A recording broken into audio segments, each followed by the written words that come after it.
Mabilisang balitaan, komprehensibo at totoo sa loob ng 1 minuto.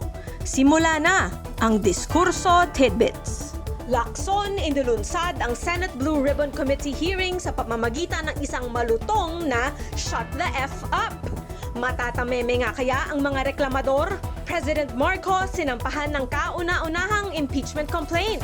Heto na ba ang simula ng katapusan ni Marcos? O gimmick lang ito ng mga kalaban niya sa politika? Bonoan, balik Pinas na at heto ang mas nakakagulat. Sumipot sa hearing sa Senado. Aba, medyo nakakabilib ang tapang ha?